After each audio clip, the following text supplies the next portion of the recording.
Bismillahirrahmanirrahim. Assalamualaikum warahmatullahi wabarakatuh. Sobat-sobat, kita bersama lagi di channel saya dalam dakwah Islam pencerahan. Sobat-sobat, apakah sobat-sobat percaya ada seseorang dalam satu hari bisa khatam Al-Quran sebanyak 360.000 kali, sobat-sobat? Ya, tentu saja sobat-sobat tidak percaya, kan? Sama seperti saya juga tidak percaya. Namun, ya, ini ada, sobat-sobat, berdasarkan cerita.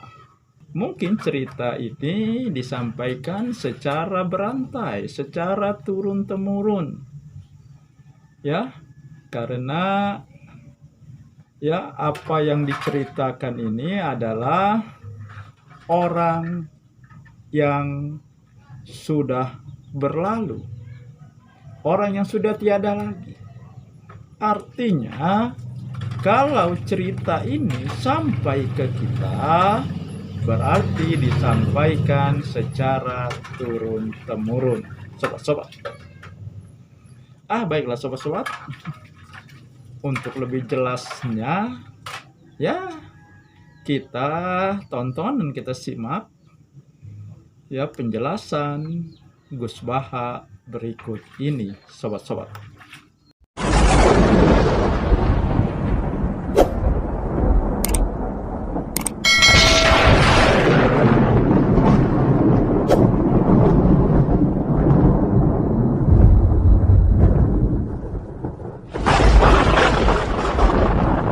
Kemudian orang-orang yang kayak Mbah Minan itu ngalami toyul wakti.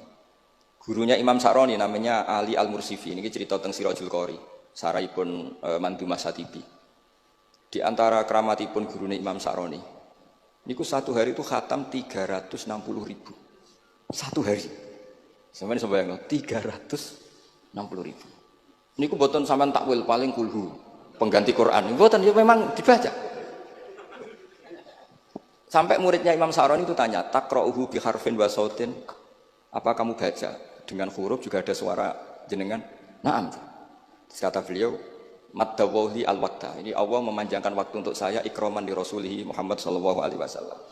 Jadi beliau ngalami toyul wakti. Toyul wakti itu waktu diringkas sedemikian rupa sehingga beliau baca itu dalam waktu 24 jam ya kayak mungkin bagi kita ratusan tahun.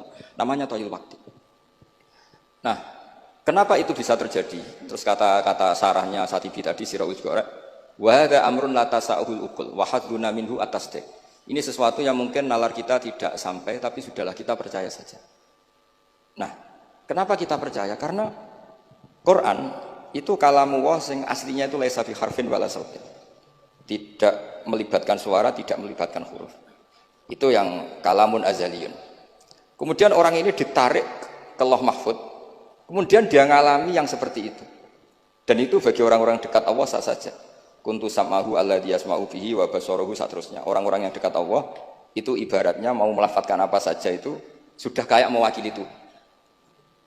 Kenapa begitu? Karena dia saking fananya pada dirinya sampai ya memang fana. Sehingga ya dia sudah, tapi bukan manunggaling kawula Gusti boten. Misalnya begini, saya beri contoh. Andaikan sampean itu jadi wali, sebetulnya saya bilang andaikan ini suul adab, bisa saja wali betul, tapi kayaknya kok belum meyakinkan. Andaikan dulu, urutannya andaikan dulu. Kalau sampean jadi wali, itu nggak tahu bedanya antara ayam itu melahirkan telur atau telur lahir dari ayam, dengan ayam itu lahir dari batu. Itu nggak tahu bedanya. Apalagi Nabi. Nabi itu malah nggak kepikiran kalau itu ada bedanya. Kenapa? Ketika kamu percaya kudroh azaliyah sing ghairu mahsurah, kamu percaya kudrohnya Allah Ta'ala itu tama sempurna, itu kan sampai mesti berpikir, memangnya ayam bisa bikin telur? Memangnya telur punya kemampuan apa untuk menjadi ayam? Ya, itulah sobat-sobat. Ya, memang ya Gus Baha juga mengakui secara nalar tidak masuk nalar, tetapi ya kita percaya saja katanya. Kemudian memberikan argumentasi-argumentasi, narasi-narasi yang juga sulit diterima oleh akal. Bagaimana seseorang bisa ditarik ke Lauhul Mahfuz, sobat-sobat? Nah, berikutnya sobat-sobat, ini adalah penyampaian dari Ustadz Mujiman. Ya, yang disampaikan memang agak berbeda. Kalau Gus Baha tadi menyampaikan bahwa ya Imam Sa'roni, kalau tidak salah dengar, itu bisa menghatamkan Al-Quran dalam satu hari sebanyak 360.000 kali, sobat-sobat. Ya. Nah, dan memang mungkin ya memang ini bukan tanggapan langsung kepada Gus Baha, tetapi ini bisa jadi bahan perbandingan ya, untuk menarik kesimpulan ya, apakah orang yang bisa khatam dalam sehari sebanyak 360.000 kali itu masuk akal. Karena bukankah Islam ini ya masuk akal? Dan kalau sesuatu yang tidak masuk akal, pasti Allah menyatakannya di Al-Quran. Allah memberikan ya, ada dalilnya di Al-Quran. Misalnya masalah-masalah yang gaib, neraka, surga, Isra Mi'raj, dan sebagainya. Itu tidak masuk akal. Tetapi Allah sudah memberikan keterangannya, ada dalilnya.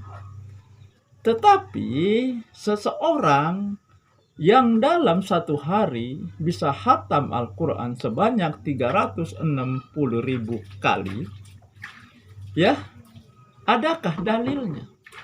Adakah kaitannya dengan Al-Quran, sunnah Nabi, asar para sahabat? Ya, nah, baiklah, kita dengarkan saja dulu, kita simak, kita tonton, ya, penyampaian dari Ustadz Mujiman, sobat-sobat. Ada yang sehari 70 kali khotam. Sopo kuwi? Maka kalau sehari 70 kali khotam itu nyun sewu, bahasa saya agak keras ya, ngelindur. Sehari itu 24 jam.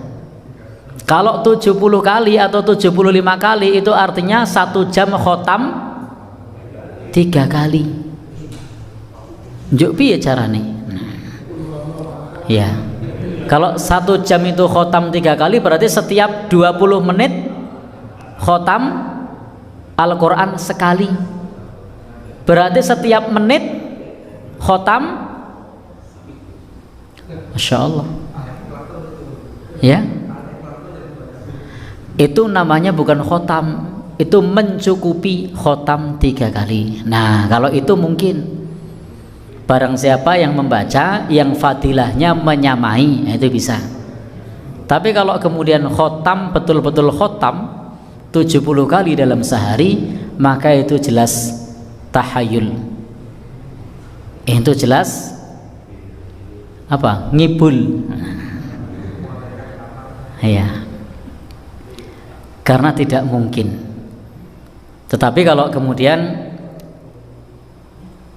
strategi beramal soleh, membaca Al-Quran yang menyamai khotam Al-Quran, itu bisa baca kulhu 3 kali sama dengan khotam 1 kali.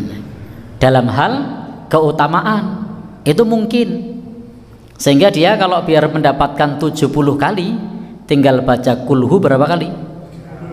70 kali 3 berapa? 200. Nah, 10 kali. Tapi kalau kemudian mengatakan benar-benar khotam Quran sehari 70 kali, maka itu sebuah kedustaan. Lah itu dapat karomah. Apakah ada karomah memutar waktu?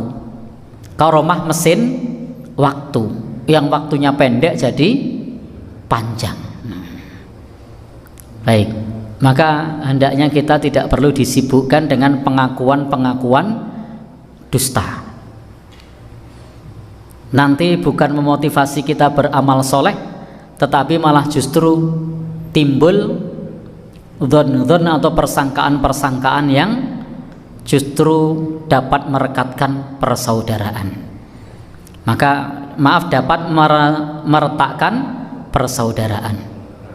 Sehingga dalam hal ini kita cukup kalau mau khotamkan Quran berapa tadi?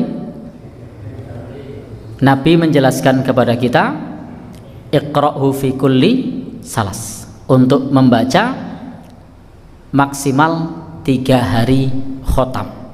Dan Nabi mengatakan man qara'al Quran fi aqalli min salasin lam yafqahu. Barang siapa membaca Al-Quran kurang dari 3 hari maka tidak akan memahaminya. Lalu bagaimana mungkin membaca Al-Quran sampai khotam sehari 70 kali bisa memahaminya? Mungkin enggak? Enggak mungkin. Maka kalau ada orang yang mengaku punya karomah begitu, maka pengakuannya ini tidak perlu dipercaya. Kenapa? Bagaimana mungkin itu terjadi?